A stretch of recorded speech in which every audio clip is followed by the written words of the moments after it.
Hey guys, welcome back to Fantasy Tipped. Julian here for a very important episode of my preseason content. This is my top 75 forwards ranking.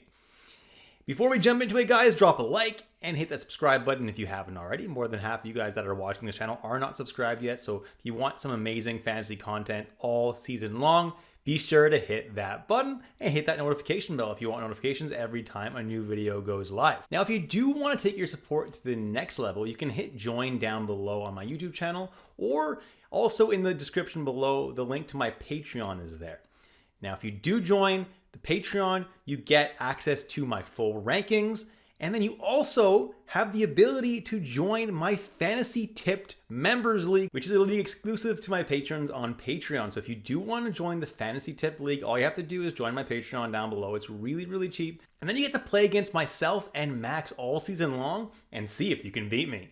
You also unlock perks like early access videos and the ability to DM with me whenever you need any questions answered for fantasy purposes, and I usually answer pretty fast. I don't want to waste any more time, guys, so let's jump right into the list.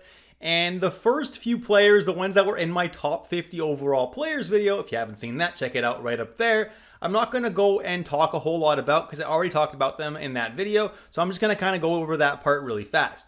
Number 1 player, Connor McDavid. Number 2, Nathan MacKinnon. Number 3, I have Leon Draisaitl. Number 4, Nikita Kucherov. Number 5, Austin Matthews. My number 6 forward, Kirill Kaprizov. Number 7 is David Pastrnak.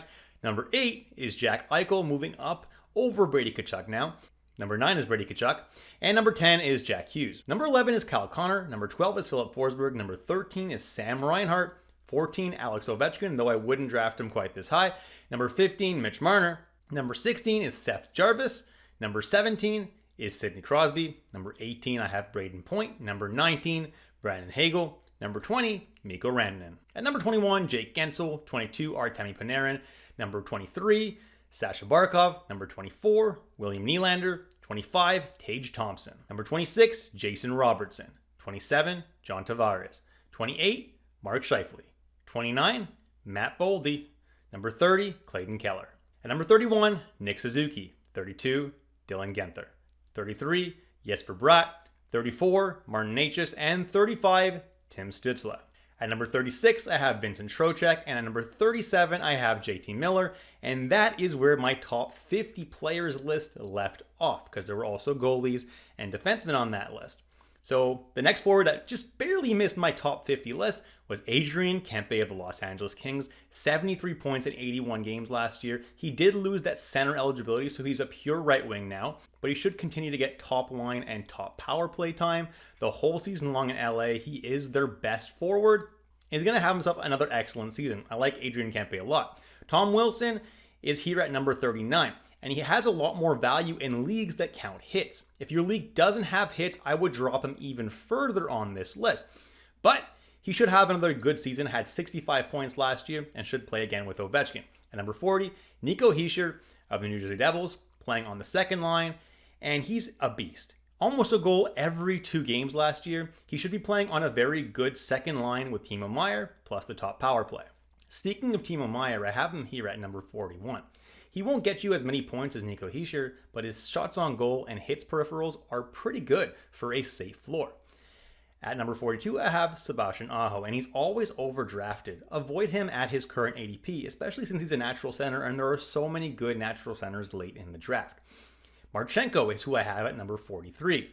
He had a huge breakout year last year, but he's still being slept on ADP-wise, at least for the time being. At number 44, Nazem Kadri.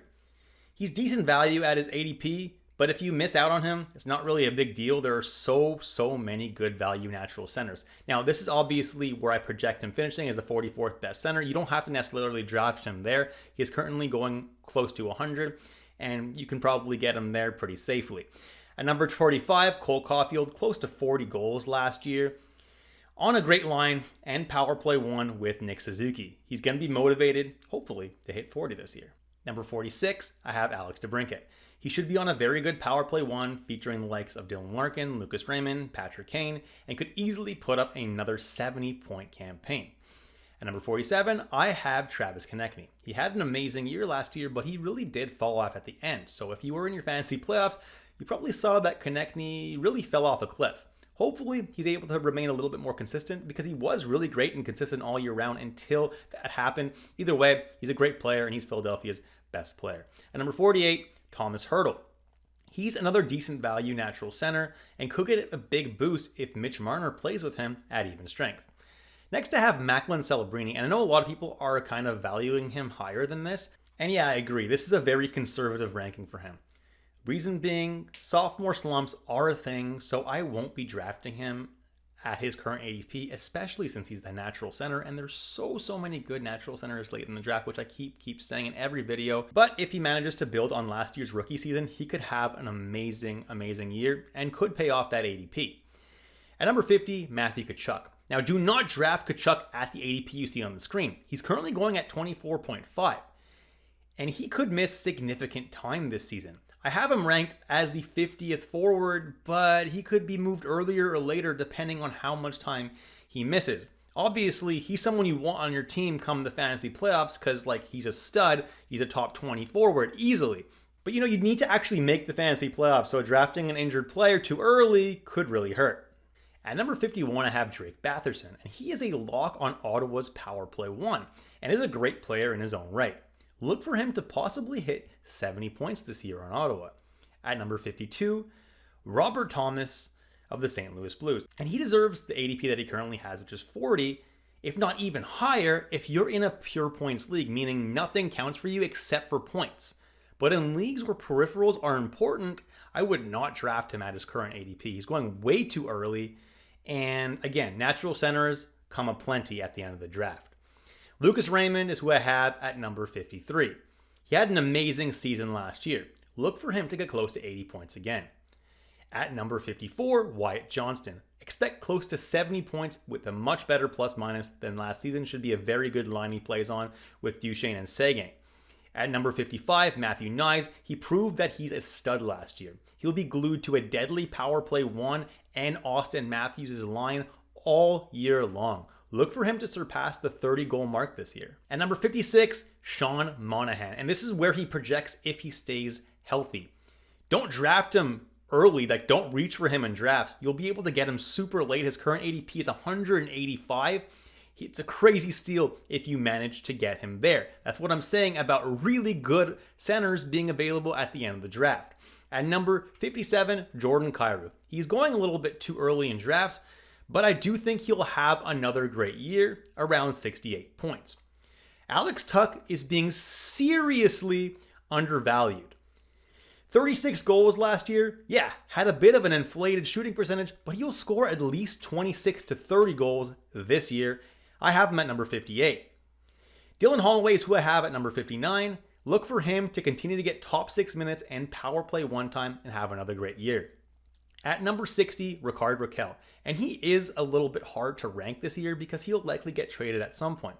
But as it stands, he'll probably get top line time with Crosby and the top power play, but will have a horrible plus minus like last year. The next guy on this list is Brian Rust, and he also projects to be on the top line and top power play with a bad plus minus. But if they do want to give rookie Ville Koivunen a chance, it'll either be Rakell or Rust that gets knocked off that top line. They'll still be on the top power play, but if they get knocked off the top line with Crosby, they lose a little bit of value. So a little bit of caution there.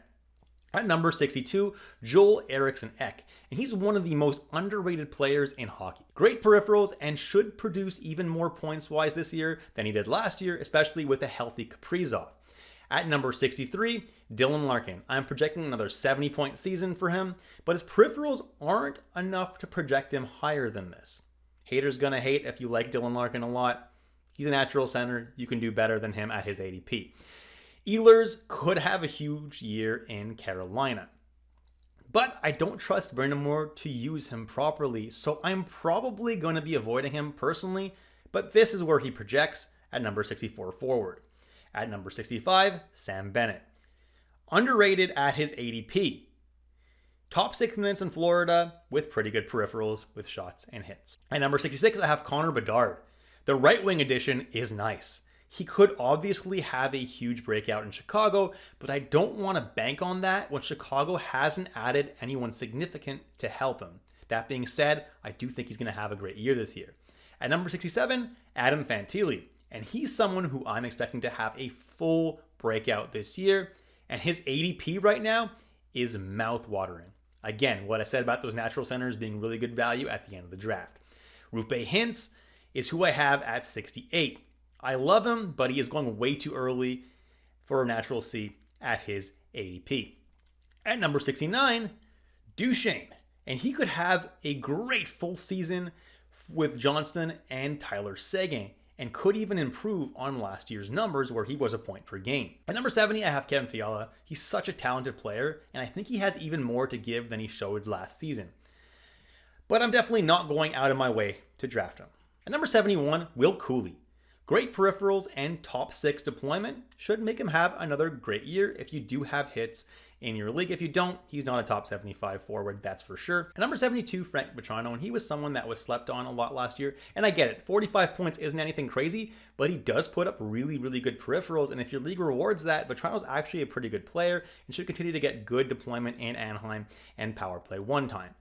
At number 73, Carter Verhaeghe. Lost that center eligibility, which makes sense. I don't think I've ever seen him play center.